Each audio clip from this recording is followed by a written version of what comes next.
Third standard environment का जो third chapter है वो एक पोएम है, उसका नाम है वाटर ओ वाटर। मीन्स ये जो पोएम है वो वाटर के बारे में है। तो वाटर क्या है, वो किस तरीके से हमें मिलता है और वो उसके सोर्सेज कौन से, ये सारे के सारे पॉइंट हम ये पोएम में पढ़ेंगे, यानी कि ये लेसन में पढ़ेंगे। तो first of all we have to read this poem and understood.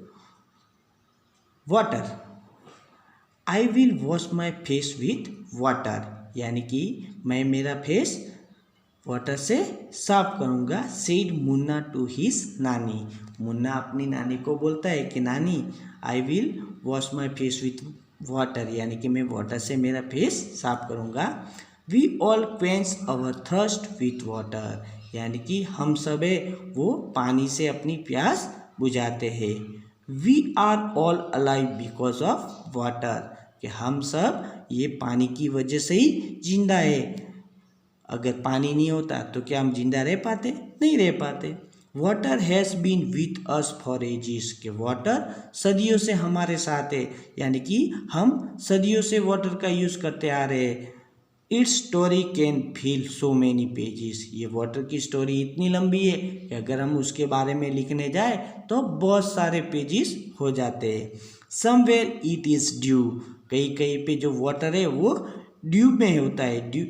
और समवेयर इट इज स्नो, और कहीं कहीं पे वो स्नो के रूप में भी होता है।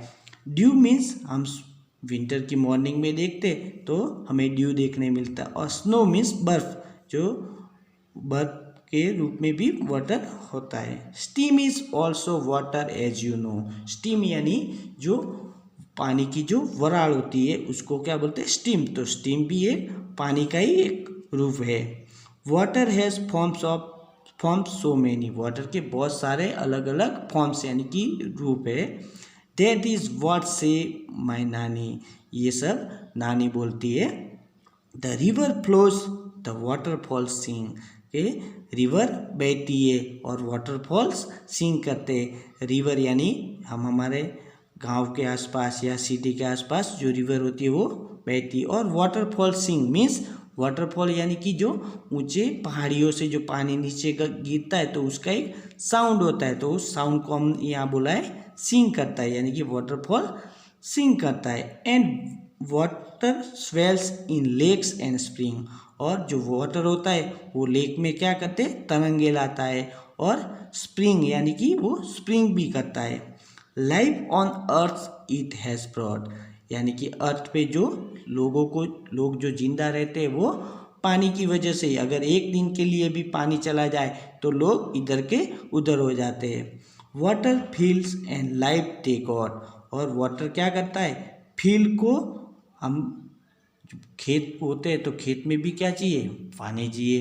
बिना वाटर के खेत में भी जो फार्मर खेती करते हैं वो पॉसिबल नहीं है। एंड लाइफ दे गॉट, और उससे क्या मिलती है? लोगों को लाइफ मिलती है, यानी कि अगर इंसान को दो तीन दिन तक पानी नहीं दिया जाएगा तो क्या होगा?